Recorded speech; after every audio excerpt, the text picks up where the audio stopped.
From Hollywood, it's time now for Bob Bailey as... Johnny Dollar. It's Frank Porter, Allied Casualty. Yes, Mr. Porter. Oh, call me Frank, Johnny. You phoned yesterday about the McCormack matter. I got all the stuff about the case on my desk here, and we're still offering $7,500 reward. Thanks for confirming it, Frank. Sure. You got a tip or something? An old con named Mike Cairn gave me a tip about a guy named Jojo Panny. I'm working on it. Need any help? No, not yet. I might. Jojo pulled out of his hotel last night, bag and baggage. Oh, what are you going to do? I'm on my way to Long Island. Huh? I want to talk to McCormack himself. Oh. Johnny. Yeah?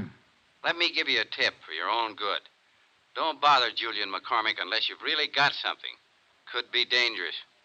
I think I've got something.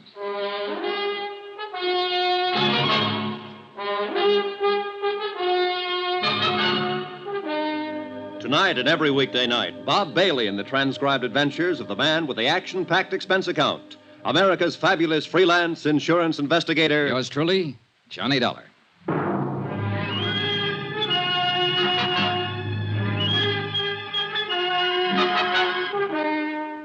Expense account submitted by Special Investigator Johnny Dollar to the Allied Casualty and Insurance Company Limited, Markham Building, Hartford, Connecticut. The following is an accounting of expenditures during my investigation of the McCormack matter. Item 4, $10 deposit on the car I rented to drive out to Julian McCormack's home on Long Island. And judging by the looks of the place, a safe full of $100,000 worth of jewelry would feel right at home. It was a mansion, and the rugs on the floor were an inch thick. I'm sorry I've kept you waiting. Mrs. McCormack and I were packing for a little trip to Europe. Sit down, please. Thanks. Going to be gone long? Oh, we usually spend several months a year over there. We're a bit late this year. Our reservations are for next week. I envy you, Mr. McCormack. Dollar, the name? That's right. Forgive me, but I don't seem to recall having heard of you before. Oh, that's okay. We never met. I'm an insurance investigator. Oh, really? Am I being investigated or something? No, nothing like that. It's just that I might have a lead on that jewelry that was taken from your home a few years ago. Well, that's wonderful. You must tell me about it. Can I make you a drink? No, thanks. You're from the insurance company, Allied Casualty? No, I'm not. I'm an independent investigator. Well, why should anyone feel it necessary to call in a... Oh, I see. There's a reward, of course. That's right. Yes, of course. But now, tell me, how can I help you? Well, I'm just checking a few things, Mr. McCormack. I haven't even gone over it with the man who handled the case for Allied. Possibly I have run into something that'll help. I don't know. I'd like you to tell me what happened. My safe was opened and my jewelry taken. I mean, how it happened. Well, it was right in this very room. That's the wall safe there. Uh-huh. Mrs. McCormack and I had just returned from our honeymoon. 5 years ago it was. Yeah? All I know is that when I stepped into the library here that morning, the safe was open and everything was gone. Whoever did it was extremely clever and quiet, I must say. Was the safe cracked? No. It was just opened. Someone figured the combination or something like that. Well, who knew the combination at the time? Only myself, Mr. Dollar. You're sure of that? Why, of course. I see. I reported it to the police right away here on Long Island. Then some men from New York City were here, too. And your insurance company? I reported it to my insurance company immediately. They had a man on the scene as soon as the police, a Mr. Porter. Frank Porter? Yes. Do you know him? I've talked to him on the phone. I haven't met him. A very nice chap. He worked very hard trying to recover it. I'm sure he did. Did they have an adjuster? Yes. How much did you collect, if you don't mind? Not much. What do you mean? Well, it was unfortunate. By keeping that much jewelry in a small house safe, it seems I violated a clause in the contract. It should have been kept in a safety deposit box or some such. Consequently, the matter went into litigation. I'm afraid the court found me at fault. I collected only a part of the insured value, $20,000. So, you can see I'd certainly welcome a recovery. Sure. The jewelry was in the family a good many years. I had given it to my wife, and well, a man hates to lose things he loves. Yes, I understand. Was Mrs. McCormack here the morning it happened? Oh, yeah? I'd like to talk to her. She's terribly busy, but if you think it's sufficiently important, I'll call her. No, never mind. I'm curious, Mr. Dollar. This case has been closed a long time. At least, no one's contacted me or asked me for any information about it for at least 4 years. What opened it? A man named Mike Cairn, Huh? Who's he? an old convict up at Ossining who shared a cell for a while with a man named Joe Panny. Uh-huh. Cairn died yesterday, but before he died, he told me he thought Panny had something to do with it. He'd heard him mention your name. Well, it seems to me you should talk with this Joe Penny. I did, and I will some more, as soon as I locate him again. Right now, he's missing. Oh, I'm sorry. Well, thanks for the time, Mr. McCormack. You let me know if you learn anything? Sure. Do you honestly think you can recover that jewelry? With any luck at all. That would be wonderful, wonderful. You think so? Why, yes, of course. Mrs. McCormack might be glad to know about it, too. What? You said it was her jewelry. I don't know why I said that to him, just a sudden impulse. But he wasn't smiling when he walked me to the door, shook my hand, and patted me on the shoulder. I had a funny feeling that Mr. Julian McCormack was scared like a rabbit of me. I drove back to the city, had lunch at Walgreens, and dropped into Allied Casualty's New York office to pick up the folder on reward information. I met Frank Porter and liked him right away, a big, red-headed man in a tweed suit. Well, gee whiz, Johnny, it makes me feel older than ever doing this. How come? Well, I weighed 15 pounds less when this case started, June 1951. Here we are. These are pictures of the stuff. Uh-huh. Now, that one they call Tierra del Fuego. Huh, some necklace, I can see why. Yeah, and this one was called Imperial, in the royal family of Russia at one time. And this is the other one, Placid. Beautiful stuff. Oh, you can say that again. That all of it? Well, that's about the size of it, Johnny. $100,000 gone. Yeah. Help any? Sure. It's nice to know what I'm trying to find. Well, I hope you have better luck than I did. Yeah. Say, who was the police officer on the case? Martin. Dools Martin. Out of Central? Yeah. We ran down every lead we could find, big and small. The file said you made 12 arrests. Yeah, something like that, but not one of them panned out. Had to let them all go.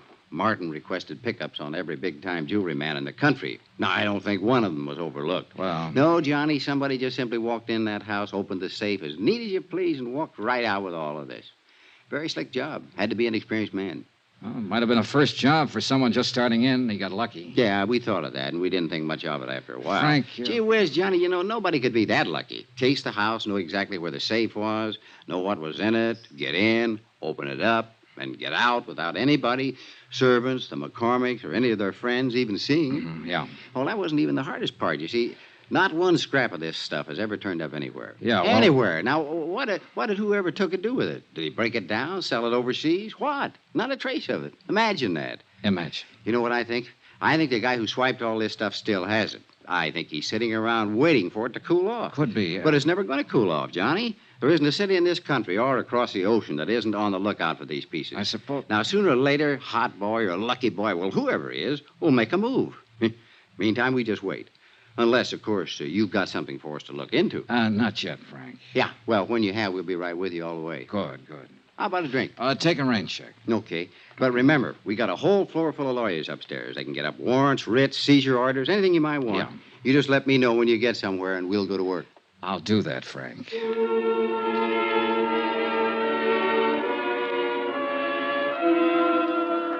I left Frank Porter and went back over to the parole office to see what had developed with Joe Panny. After all, if he didn't report in, he'd be in violation of his parole, be in real trouble.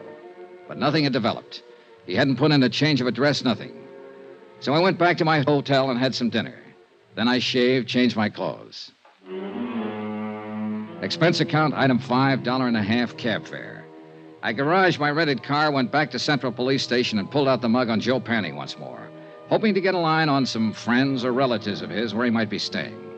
Up till then, things had been going pretty routine.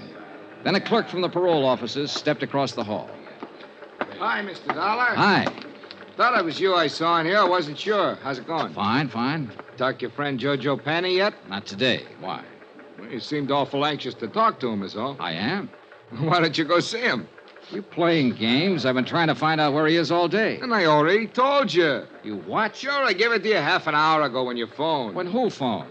Sure, about half an hour ago. Look, Joe Panny called in and told me his address. Yeah? I no sooner set down the phone and you called in and said, "This is Johnny Dollar. Have you heard from Joe Panny?" What? I said, "Yeah," and I told you his address, that's all. What address did you say? The Allen Hotel on 115th Street, same place he was before. What's the matter, you forget? It took me 10 minutes to get from the police station over to the Allen Hotel. 10 minutes of wondering who'd put in that call and used my name. I went up the stairs, 2 at a time, up to the second floor. And right at the top of the landing, I bumped into a dark-haired woman wearing a silver fur piece. Oh, I'm sorry. I didn't see you. It's all right. You hurt? No, not at all. Please, let me go past. I'm in a hurry. Yeah, I'd be in a hurry, too. What do you mean? The gun. What? You should carry it on the inside of your purse. Oh, I didn't... Suppose I take it. No, let go of me. Fingernails, huh? Give it to me. All right, take it. She'd given it to me, all right on the side of the head. It didn't knock me out, but it did knock me off balance, so I tangled up with the hall table. And that gave her plenty of time to scurry down the stairs while I got out of the furniture and back on my feet. By the time I got down the stairs and out on the street, she was nowhere in sight. No one yelled, "I'm shot." No one did anything but what they were already doing.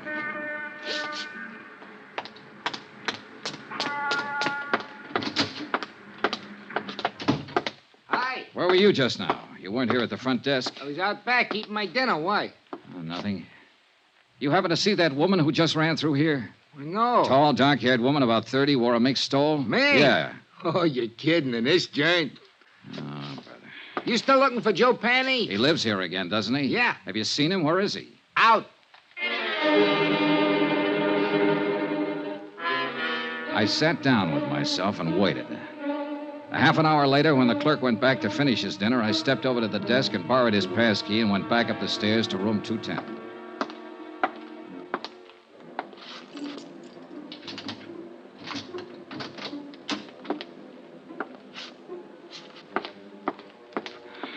Well, I didn't need the passkey, and I didn't need to doubt the clerk.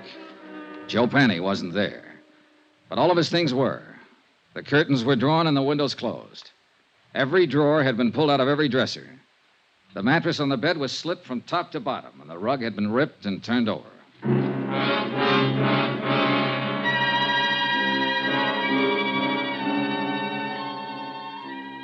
Expense account, item 6, $1, 1 drink. For me. I left Jojo's room, went to the nearest bar, sat down, and had a drink. A scared victim, a missing con, a dark-haired woman wearing a mink and a gun, and other things. Right then and there, I decided that Mike Cairns' tip had been pretty good at that.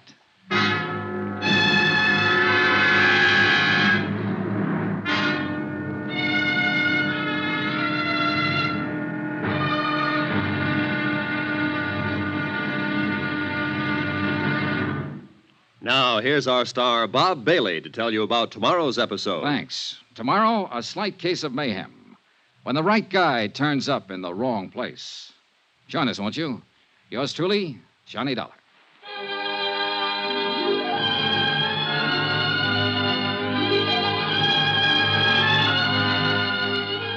Yours truly, Johnny Dollar, is transcribed in Hollywood. Written by John Dawson, the entire production is under the direction of Jack Johnstone. Be sure to join us tomorrow night, same time and station, for the next exciting episode of Yours truly, Johnny Dollar. Roy Rowan speaking.